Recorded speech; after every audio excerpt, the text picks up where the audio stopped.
નમસ્કાર દર્શક મિત્રો, ડીએનટીવીના ન્યૂઝરૂમમાંથી હું હેતલ શાહ આપનું સ્વાગત કરું છું। સમાચાર વિગતવાર જોતા પહેલા એક નજર આજના મુખ્ય સમાચારો પર।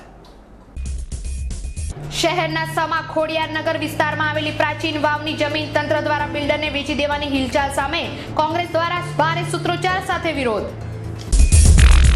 કેદારનાથની યાત્રાએ ગયેલા વડોદરાના 2 પરિવારના 7 સભ્યો સંપર્ક વિહોણા, તો ડભોઈના પણ 6 યાત્રાળુઓ ઉત્તરાખંડમાં ફસાતા પરિવારજનોની તંત્ર પાસે મદદની ગુહાર।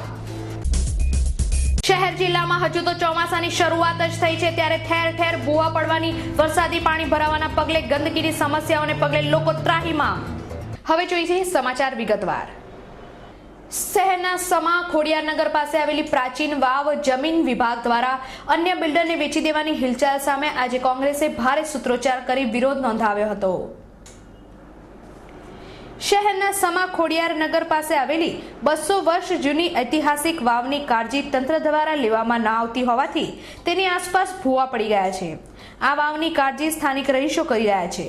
તંત્રની બેદરકારીના પાપે વાવની આસપાસ ભૂવા પડી ગયા છે।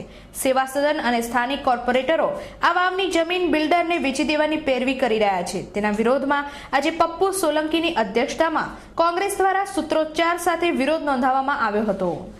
કેદારનાથની યાત્રાએ ગયેલા વડોદરાના 2 પરિવારો પૈકી 7 વ્યક્તિઓ વિખૂટા પડી ગયા છે, જેમને મદદ કરવાના આશય સાથે આજે તેમના પરિવારજનોએ કલેક્ટરને રજૂઆતો કરી હતી। ઉત્તરાખંડમાં કુદરતે વેરેલા વિનાશમાં દેશભરમાંથી બદ્રીનાથ કેદારનાથ ગયેલા કેટલાય પ્રવાસીઓ તેમના પરિવારજનોથી સંપર્ક વિહોણા થઈ ગયા છે। શહેર નજીક ઉંડેરા સ્થિત જય અંબે પાર્કમાં રહેતા બાબુભાઈ પરમારના પિતા નાનજીભાઈ પરમાર, માતા મધુબેન પરમાર, પુત્રી રોશની તેમજ ભત્રીજી મિતાલી સાથે છેલ્લા 3 દિવસથી કોઈ સંપર્ક નહીં થતા પરિવારજનોમાં ચિંતાની લાગણી ફેલાઈ ગઈ છે। તો માંજલપુર સ્થિત રણછોડની પોળમાં રહેતા કનુભાઈ પરમારના માતા મધુબેન, કાકા અરવિંદભાઈ તેમજ કાકી રેવાબેનનો છેલ્લા 4 દિવસથી સંપર્ક નહીં થતા આજે તેઓએ કલેક્ટરને મળી તેમના પરિવારજનોની ભાળ મેળવવા સહાય કરવા રજૂઆતો કરી હતી। ઉત્તરાખંડમાં ભારે વરસાદને પગલે દેશભરના સંખ્યાબંધ યાત્રાળુઓ ત્યાં ફસાયા છે, જેમાં ડભોઈના 6 વ્યક્તિઓનો પણ સમાવેશ થાય છે। ડભોઈથી ચારધામ યાત્રા અર્થે ગયેલા નગરપાલિકાના માજી પ્રમુખ ભાવનાબેન ભટ્ટ, તેમના પતિ વિપુલભાઈ ભટ્ટ, બદ્રીનારાયણ મંદિરના મહંત સુદર્શનાચાર્ય, ભાજપાના અગ્રણી જે.કે. પટેલ, આશાબેન પટેલ અને અન્ય એમ કુલ 6 યાત્રાઓ ઉત્તરાખંડના ગૌરાકુંડ સુધી યાત્રાએ પહોંચ્યા હતા, પરંતુ ત્યાં પૂરના કારણે તેઓ જે હોટલમાં રોકાયા હતા તે હોટલ પણ પૂરમાં ધરાશાયી થતા તેઓ આફતમાં ફસાયા હતા, પરંતુ તેઓ બચી જવા પામેલ છે। તેઓનો સામાન પણ ગુમાવ્યો છે। તેઓનો યાત્રાએ ગયા પછી લગભગ સંપર્ક થઈ શક્યો નહોતો। અહીંયા પરિવારજનો ઉત્તરાખંડમાં વરસાદની તબાહીના સમાચારથી પોતાના પરિવારજનોની ચિંતામાં હતા, પરંતુ તેમનો એકાએક એક ભાઈના મોબાઈલ પર સંપર્ક થતા તેઓ જે.કે. પટેલ નામના ડભોઈના યાત્રાળુએ પોતે હેમખેમ છે, પરંતુ બહુ સામાન ગુમાવ્યો હોય તેમ જણાવ્યું હતું અને તેઓ એક હમદર્દ ઘોડાવાલાના ત્યાં આશરો લીધો હોવાનું જણાવ્યું હતું। હાલ પરિવારજનોનો સંપર્ક થઈ શકતો નથી। અહીંના પરિવારજનો સરકારને વિનંતી કરે છે કે કોઈ પણ હિસાબે ફસાયેલા તેમના પરિવારજનોને સહાયરૂપ થઈ વહેલી તકે ગૌરીકુંડથી ગુજરાત લાવે તેવી અપેક્ષાઓ કરી રહ્યા છે। શહેર જિલ્લામાં હજી તો માત્ર ચોમાસાની શરૂઆત થઈ છે, ત્યાં ઠેર ઠેર ભૂવા પડવાની, વરસાદના પાણી ભરાવાને પગલે ગંદકીની સમસ્યાઓ સર્જાઈ છે। વડોદરા શહેર સહિત સમસ્ત જિલ્લામાં ચોમાસાની હજી શરૂઆત થઈ છે, ત્યાં શરૂઆતી વરસાદમાં જ સેવાસન તંત્રની રેડિયાળ કામગીરીના પગલે સંખ્યાબંધ વિસ્તારોની સોસાયટીમાં ભૂવા પડવા તેમજ વરસાદી પાણી ભરાવાને પગલે ગંદકી, મચ્છરોનો ઉપદ્રવ તેમજ રોગચાળો જેવી સમસ્યાઓ સર્જાવાની શરૂઆત થઈ ગઈ છે।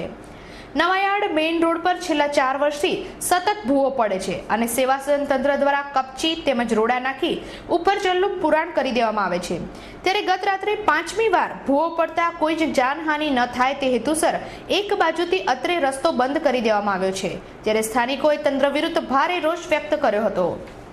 ત્યારે અટલાદરા સ્થિત પ્રમુખ કુટીર ખાતે પણ વરસાદના પાણી ભરાઈ જતા રિક્ષા ચાલકો તેમજ રાહદારીઓને ભારે તકલીફો વેઠવવાની પડી રહી છે। તમામ ગટરો તેમજ વરસાદી કાંસની સમયસર સફાઈ ન થવાના પગલે આ સમસ્યા સર્જાઈ હોવાનું જણાવી સ્થાનિક રહીશોએ તંત્ર વિરુદ્ધ ભારે વિરોધ નોંધાવ્યો હતો। વડોદરા શહેર સહિત સમસ્ત ગુજરાત રાજ્યમાં મેઘમહેર થઈ છે, ત્યારે આજે સવારે પણ મેઘરાજાએ પધરામણી કરતા નાના ભૂલકાઓ ગેલમાં આવી ગયા હતા। દેશભરમાં ચોમાસાએ ભારે જમાવટ કરી છે. ઉત્તર ભારતમાં કુદરતના પ્રકોપ સામે સામાન્ય માનવી તો જાણે લાચાર બની ગયો છે. ગુજરાતમાં ચોમાસાની એકંદરે ગણી શકાય તો સારી શરૂઆત થઈ છે. આજે શહેરમાં પડેલા ધોધમાર વરસાદમાં નાના ભૂલકાઓ સહિત મોટેરાઓ પણ ગેલમાં આવી ગયા હતા. આગામી 20મી તારીખથી નગર પ્રાથમિક શિક્ષણ સમિતિ સંચાલિત તમામ શાળાઓમાં પ્રવેશ મહોત્સવ શરૂ થવાનો છે, ત્યારે એક મીટિંગનું આયોજન કરવામાં આવ્યું હતું. નગર પ્રાથમિક શિક્ષણ સમિતિ દ્વારા તારીખ 20 જૂનના રોજ ત્રિદિવસીય શાળા પ્રવેશોત્સવ અને કન્યા કેળવણી મહોત્સવનો પ્રારંભ કરવામાં આવનાર છે. નોંધનીય છે કે આ વર્ષે શિક્ષણ સમિતિની 2 શાળાઓમાં પ્રાયોગિક ધોરણે અંગ્રેજી માધ્યમની શરૂઆત કરવામાં આવી છે. નગર પ્રાથમિક શિક્ષણ સમિતિના અધ્યક્ષના જણાવ્યા અનુસાર શાળા પ્રવેશ મહોત્સવની ભવ્ય ઉજવણી કરવામાં ગુજરાત દેશમાં અગ્રક્રમે છે. સમિતિની 104 શાળાઓમાં તારીખ 20 થી 22 જૂન દરમિયાન શાળા પ્રવેશોત્સવ અને કન્યા કેળવણી મહોત્સવની ઉજવણીનો પ્રારંભ અટલાદરાની શાળામાં ઉર્જા મંત્રી સૌરભભાઈ પટેલની ઉપસ્થિતિમાં કરાશે. તેમણે ઉમેર્યું હતું કે સમિતિની 104 શાળાઓમાં 5400 બાળકોનો નામાંકન સર્વે કરાયો હતો. તેમાં 4500 જેટલા બાળકોને પ્રવેશ આપવાનો લક્ષ્યાંક છે. તાજેતરમાં મુખ્યમંત્રી દ્વારા સ્માર્ટ ક્લાસનું લોકાર્પણ કરાયું હતું, જે શહેરની 4 શાળાઓમાં શરૂ કરાયા છે. પ્રવેશોત્સવને સમજોત્સવ તરીકે ઉજવવાના ભાગરૂપે બાલવાડીના બાળકોને લોક ભાગીદારીથી યુનિફોર્મ આપવામાં આવશે.